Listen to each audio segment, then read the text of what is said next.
Good morning my dear student. आज जो हम बात करने वाले हैं बेटा वो बिलियन चैप्टर की बात करने वाले हैं। किसकी बात करने वाले हैं बेटा? बिलियन चैप्टर की बात करने वाले हैं। अगर हम बिलियन की बात करें बेटा तो बिलियन क्या होता है?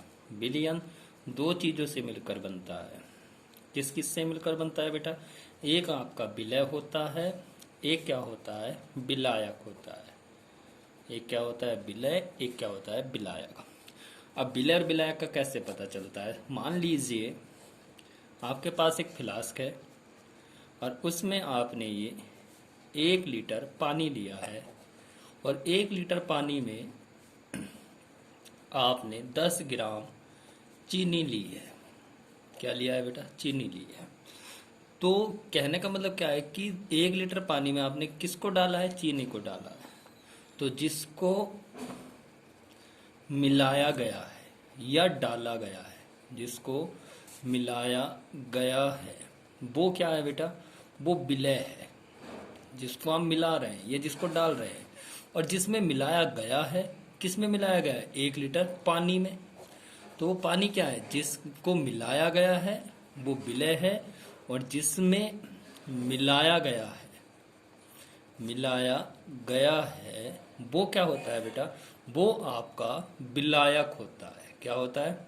विलायक होता है। अब मान लीजिए आपसे सांद्रता की परिभाषा पूछा जाए तो सांद्रता की परिभाषा क्या होती है? आपने 1 लीटर पानी में किसको मिलाया है? 10 ग्राम चीनी को। तो सांद्रता क्या हो जाएगी? सांद्रता क्या हो जाएगी बेटा? कितने को मिलाया? 10 ग्राम को 1 लीटर में। तो 10 ग्राम कितने में मिलाया? 1 लीटर प्रति लीटर। तो प्रति लीटर बिलियन में, प्रति लीटर बिलियन में उपस्थित विलय की मात्रा को, प्रति लीटर बिलियन में उपस्थित विलय की मात्रा क्या होती है? सांद्रता होती है। तो बिलियन कितनी चीजों से मिलकर बनता है? दो चीजों से मिलकर बनता है, विलय और विलायक। विलय किसे कहते हैं? जिसको मिलाया जाता है। और विलायक किसे कहते हैं? जिसमें मिलाया जाता है। मिलाया गया, ठीक है ना बेटा? जिसको मिलाया गया है वो विलय है, और जिसमें मिलाया गया है वो क्या होता है? विलायक होता है। अब इस चैप्टर में स्टार्टिंग में जो कुछ पॉइंट्स आते हैं जिनको आपको बहुत अच्छे से पढ़ना है।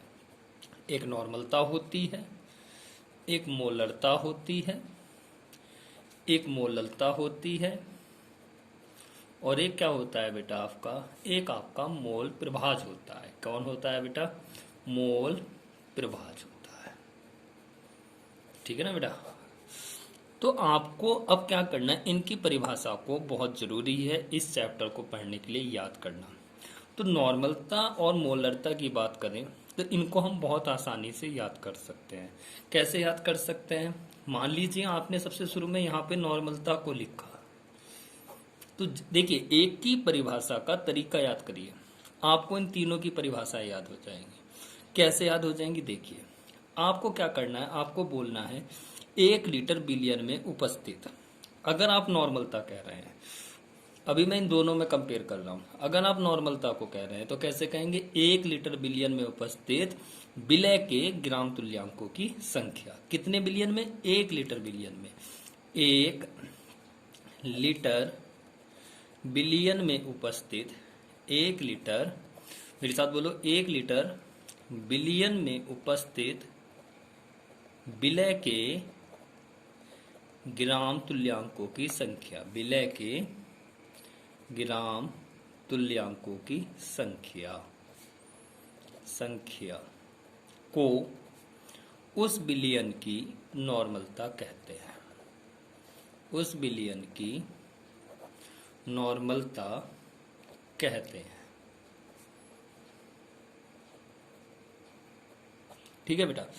अगर यही परिभाषा वो मोलरता में कहता तो आपको सेम बोलना था, 1 लीटर बिलियन में उपस्थित विलय के, सिर्फ ये सब चेंज करना है। मोलरता में सिर्फ ये सब चेंज हो जाएगा, ग्राम तुल्यांकों की जगह क्या आ जाएगा? मोलों की संख्या। मोलरता, मोल से पता चल रहा है, मोलों की संख्या। नॉर्मलता में क्या लिखना है? 1 लीटर बिलियन में उपस्थित। ये तो शब्द याद हो गया, ये सेंटेंस याद हो गया है। 1 लीटर बिलियन में उपस्थित विलय के ग्राम तुल्यांकों की संख्या नॉर्मलता बताती है, और 1 लीटर बिलियन में उपस्थित विलय के ग्राम तुल्यांकों की जगह मोलों की संख्या मोलरता बताती है। अब अगर हम नॉर्मलता की बात आगे करें तो इसे कैपिटल एन से प्रदर्शित करते हैं। किससे प्रदर्शित करते हैं बेटा? कैपिटल एन से प्रदर्शित करते हैं। और अगर हम इसमें आगे बात करें इसके फॉर्मूले की, तो फॉर्मूला क्या बन जाएगा? नॉर्मलता बराबर विलय के ग्राम तुल्यांकों की संख्या। विलय को ऊपर लेना होता है क्योंकि विलय की मात्रा हमेशा कम होती है, कम मात्रा को ऊपर, विलय के ग्राम तुल्यांकों की संख्या, और नीचे क्या आ जाएगा आपका? आयतन लीटर में। आयतन किस में आ जाएगा? लीटर में। अब ये यदि आयतन आपको लीटर में ना दे के ml में दिया हो तो इसे कैसे भाग कर देंगे? 1000 से कैसे लिख सकते हैं? यदि आयतन ml में उपस्थित हो, ml में उपस्थित हो, तो तब क्या करेंगे बेटा? तब नॉर्मलता बराबर क्या हो जाएगा? नॉर्मलता बराबर विलय के ग्राम तुल्यांकों की संख्या, और नीचे क्या हो जाएगा बेटा? ऊपर तो विलय के ग्राम तुल्यांकों की संख्या, और नीचे आपका क्या है बेटा? आयतन किस में है? ml में। तो इसे कैसे भाग कर देंगे आप? 1000 से। तो ये क्या है बेटा? ये आपकी नॉर्मलता है। अब हम किसकी बात करेंगे बेटा? मोलरता की। अगर हम मोलरता की बात करते हैं, किसकी बात करते हैं बेटा? मोलरता की। तो मोलरता को कैसे कर सकते हैं? वहां पे क्या लिया था? ग्राम तुल्यांकों की संख्या। तो सेम उसी तरह से बोलना है। कैसे? 1 लीटर बिलियन में उपस्थित, 1 लीटर बिलियन में उपस्थित विलय के, यहाँ पे क्या बोलेंगे बेटा? विलय के मोलों की संख्या, मोलों की संख्या को उस बिलियन की मोलरता कहते हैं। उस बिलियन की क्या कहते हैं बेटा? मोलरता कहते हैं। तो सिर्फ एक सब चेंज होना है। नॉर्मलता में ग्राम तुल्यांकों की संख्या, इसमें मोलों की संख्या। अब इसे किससे प्रदर्शित करते हैं? इसे किससे बेटा? कैपिटल एम से। इसे एम से प्रदर्शित करते हैं। तो मोलरता बराबर क्या हो जाएगा? विलय के मोलों की संख्या, और नीचे क्या आएगा बेटा आपका? सेम उसी तरह से आयतन लीटर है।